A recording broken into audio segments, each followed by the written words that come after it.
Welcome to the Daily Word Bible Study, a plain and simple book by book, chapter by chapter, and verse by verse study through the entire Bible. Currently, we are in the Gospel of John, chapter 21. So we're winding down John's Gospel. And I want to, before I continue, when actually get into chapter 21, there was a statement I want to just kind of rehash before we move on. And there's a statement that gives us some understanding in terms of scripture. Now, this is what I mean. We oftentimes there are people that will ask questions like, why don't we have more information? So for example, well, what was Jesus' life between the age 12 and 30? What did he do? We don't have any information on that. In fact, Luke is the only one that gives us a glimpse when he was 12 years old. Okay? And I think one of the things, let me jump to it here. I think we have to understand that God's purpose in Scripture, okay? God's purpose in Scripture, okay, is not to give a biopic of Jesus' life, a blow by blow, but it's to focus on the things that God felt in His wisdom we needed to know, and that's from Genesis to Revelation. We don't have a blow by blow. That's not what the purpose of Scripture. So I want to kind of just read this verse again back in chapter 22 when it says Jesus performed. Now he's talking about post-resurrection. Now John is giving his commentary. They're not seeing a lot of Jesus. I think about 3 times maybe after his resurrection. And then it says, so verse 30 says, Jesus performed many other signs in the presence of his disciples that are not written in this book. So there are signs out there. There are things about Jesus that's just not written. But look at verse 31, and this is the important part. But these are written so that you may believe Jesus is the Messiah, the Son of God, and by believing you may have life in his name. So whatever is written for the purpose of your faith, to build your faith. So, some people, again, I used to get questions all the time, and I'm sure you get them too, and if not, you will receive them, about why, a lot of the unanswered questions out there. But keep in mind, there literally are billions of unanswered questions. That's not the purpose of Scripture. All right, so chapter 21, verse 1 says, after this, Jesus revealed himself again to his disciples by the Sea of Tiberias. Now, keep in mind, they're not seeing a lot of Jesus.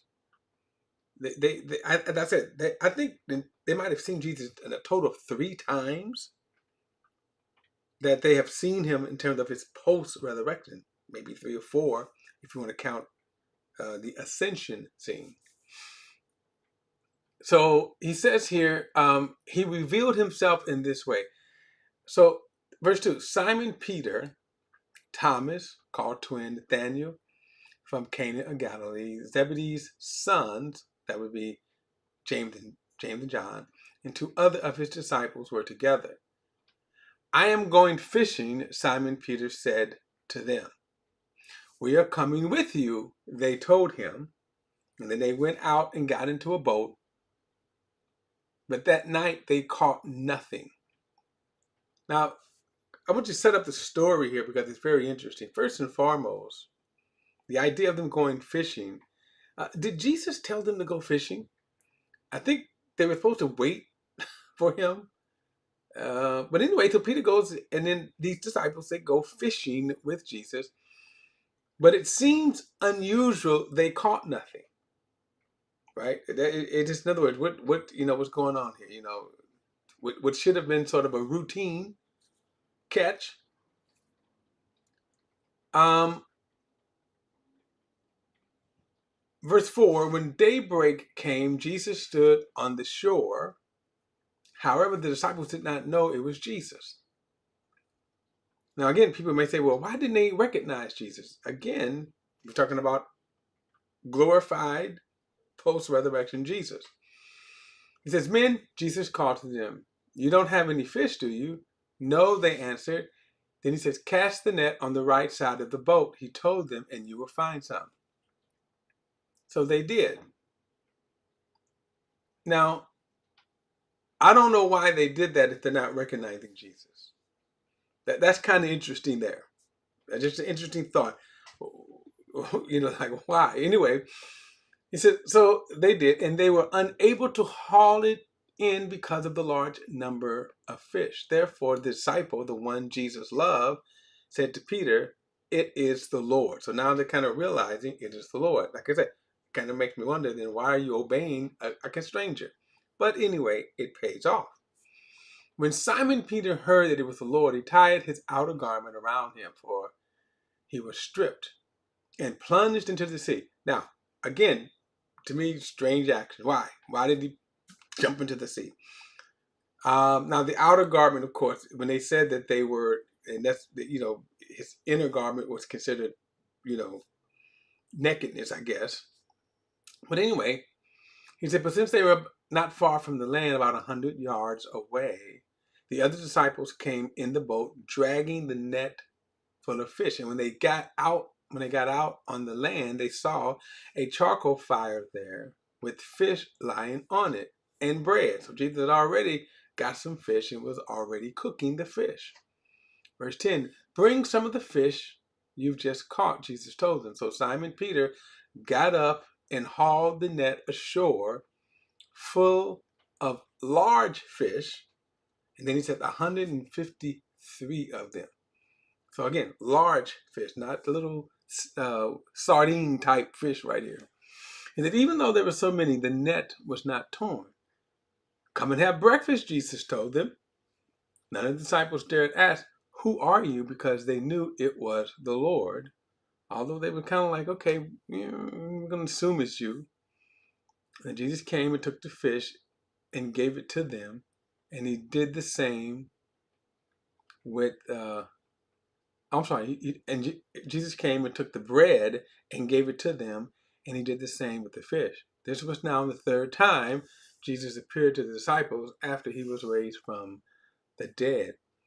Now, let's also assume that Jesus is also eating with him. And the reason why I make that point is in this glorified body, this is kind of interesting that it seems to appear we're going to be able to enjoy food. And I'm going to dare say without worrying about calories, without worrying about cholesterol and triglycerides and diabetes and all of that, so forth and so on. Okay. Now, verse 15, and when they had eaten breakfast, Jesus asked Simon Peter. Now, this is one of the most fascinating stories here. Peter, tradition tells us that Peter never forgave himself for his denial to Jesus' face. He never forgave that. Jesus told him, you're going to deny me. Peter said, not me. And then he denied Jesus to his face. Tradition tells us he never, ever forgave himself. In fact, tradition tells us that when he was martyred, he requested that he would be crucified upside down. Now, when we say tradition, we're talking about stories that could be true or not true. They're not really verified by Scripture. In other words, Scripture never said that. And so oftentimes these traditions They come out of and from kind of oral passing down orally. So anyway, but Peter, now think about this. He's probably now, every time he has seen Jesus, it's like, oh, awkward, right? Awkward. And hoping that this doesn't come up. Well, Peter was wrong. Verse 15, when they had eaten, Jesus asked Simon Peter, Simon, son of John, do you love me more than these? Now, the these in context would have to be the fish. Okay? Yes, Lord, he said to him, you know that I love you. Feed my lambs, he told him. Now, a second time he asked him, Simon, son of Jonah, do you love me? Yes, Lord, he said to him, you know I love you. Shepherd my sheep, he told him. And he asked him a third time, Simon, son of John, do you love me? And Peter was grieved that he asked him a third time, do you love me? And he said, Lord, you know everything. You know I love you. Now, before we get to Jesus, then he says it, feed my sheep. So first he says, feed my lambs, shepherd my sheep, feed my sheep. This becomes sort of the standard, too, of what pastoring should be directly from the Lord. So he tells him, don't be a showman. Now I'm ad-libbing here because of what we see today, in Christendom. Okay, a lot of showmanship, So he tells the explicit instructions: take care of my people, take care of my lambs. And if you are an elder or a pastor, God is speaking to you. This is what you are to do. You're not, fancy, lavish, whatever. Okay. But I want to kind of come back though, and our English translation, and here's where I'm going to kind of now go to the Greek language. And I don't often go to the Greek language, but here I think it's very, very important, because in the English translation, it's not going to bring it out. Now, by the context, by the third time Jesus asked him, Peter is grieved. Okay, that Peter is grieved. He asked him, right?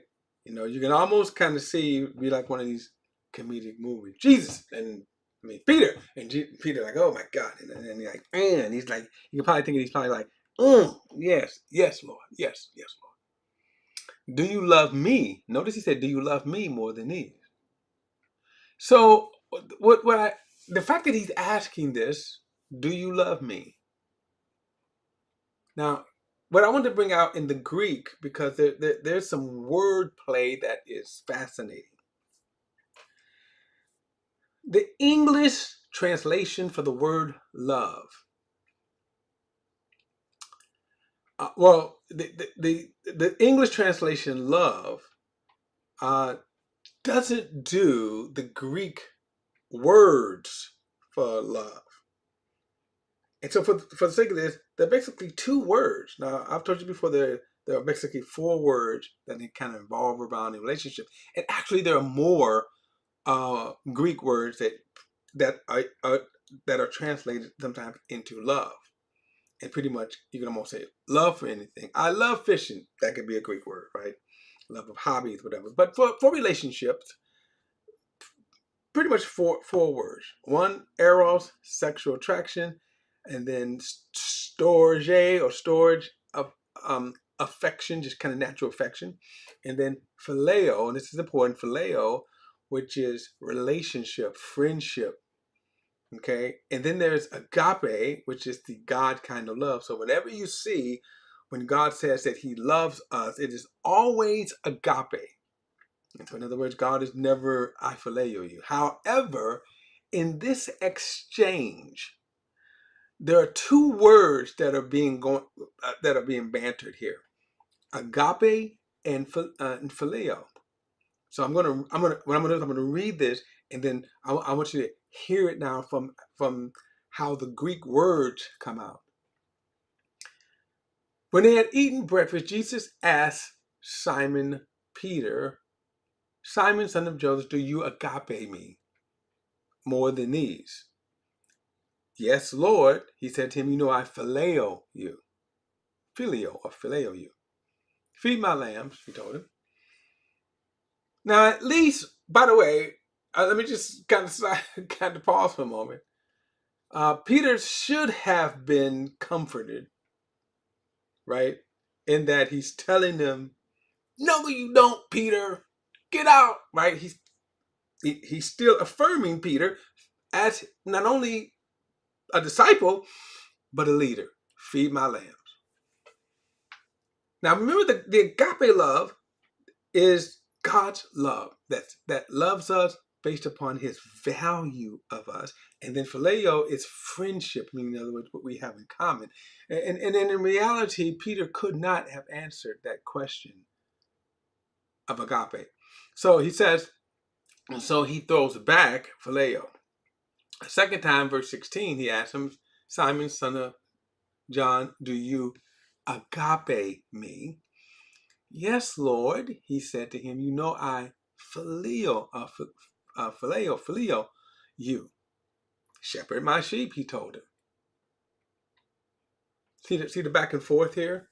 What Jesus is asking him? He's not kind of getting that back. Now, verse 17 says, he asked him a third time. Now, this is interesting. "Simon, son of John, do you phileo me?" And Peter was grieved that he had asked him a third time, "Do you phileo me?" And he said, "Lord, you know everything. You know I phileo you. You know at least that." But actually, Peter, right? Not exactly, right? Not exactly. Because after all, Peter, you did deny him to his face. That's not phileo love. That's not even phileo love. Filio love. Filio. I think it's filio. Okay? So, in other words, Peter demonstrated he didn't even love him the way he is saying that he loved him. And so he was grieved. But at the same time, Peter, did you not demonstrate your lack of love? But as I said, even in this discourse right here, Jesus is affirming Peter. And, it's kind of interesting because we can look at this in a broader sense of sin. How that we are frail. In other words, when Jesus told Peter he was going to deny him, he knew Peter was going to. That's why he was telling Peter, "You're going to deny me." He's telling you, Peter, and Peter in his arrogance, saying, I would never deny you. Okay, but that's a kind of an interesting word play that's going on there. Do you agape me? No, I phileo you. And then do you phileo me? Do you phileo me? Do you really do that? And of course, I said Peter's actions demonstrated he didn't.